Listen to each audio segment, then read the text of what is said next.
Di Masjid Al-Aqsa, Rasulullah Shallallahu Alaihi Wasallam mendirikan sholat 2 rakaat. Beliau menjadi imam di mana makmumnya adalah para nabi dan malaikat Allah Subhanahu Wa Taala. Peristiwa Isra Miraj telah dijelaskan oleh Allah Subhanahu Wa Taala dalam Al-Quran Surat Al-Isra ayat 1, yang artinya, Maha Suci Allah, yang telah memperjalankan hambanya pada suatu malam dari Masjidil Haram ke Masjid Al-Aqsa yang telah kami berkahi sekelilingnya agar kami perlihatkan kepadanya sebagian dari tanda-tanda kebesaran kami.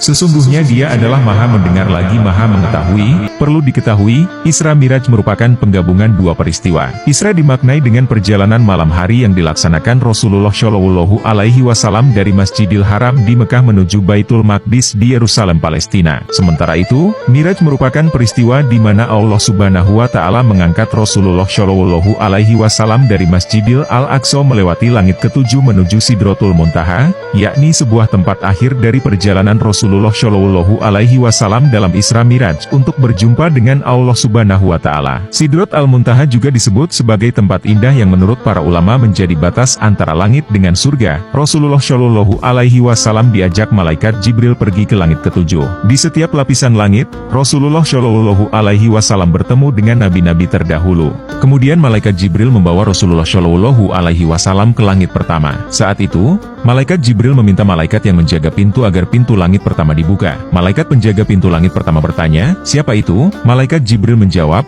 "Aku Jibril." Malaikat penjaga bertanya lagi, "Engkau bersama siapa?" Malaikat Jibril menjawab, "Bersama Muhammad." Malaikat penjaga langit kembali menanyakan, "Apakah dia diutus?" Malaikat Jibril menjawab, "Benar." Dengan ramah, malaikat penjaga pintu langit pertama menyambut kedatangan mereka. "Selamat datang baginya, sebaik-baiknya orang yang datang." Pintu langit pertama pun dibuka. Ketika pintu terbuka, Rasulullah Shallallahu Alaihi Wasallam bertemu dengan laki-laki berbadan tinggi mencapai 60 siku ke langit atau sekitar 27 meter. Saat menoleh ke kanan, laki-laki itu tersenyum, namun saat melihat ke sebelah kiri ia menangis. "Siapakah dia?" tanya Rasulullah Shallallahu Alaihi Wasallam kepada malaikat Jibril. Ia ternyata adalah Nabi Adam alaihissalam yang merupakan bapak umat manusia dan manusia pertama di dunia. Malaikat Jibril memperkenalkan, "Ini adalah Adam, kakek moyangmu. Berilah salam padanya." Rasulullah Shallallahu Alaihi Wasallam memberi salam, dan Nabi Adam alaihissalam menjawab, "Selamat datang wahai putra yang soleh dan nabi yang soleh." Pada langit pertama Allah Subhanahu Wa Taala menunjukkan ruh-ruh yang berada di samping kiri dan kanan Nabi Adam. Ada alasan mengapa Nabi Adam alaihissalam tersenyum dan menangis. Saat melihat ke sebelah kanan, ia melihat keturunannya yang masuk surga, sementara saat melihat ke sebelah kiri, ia melihat keturunannya yang masuk neraka.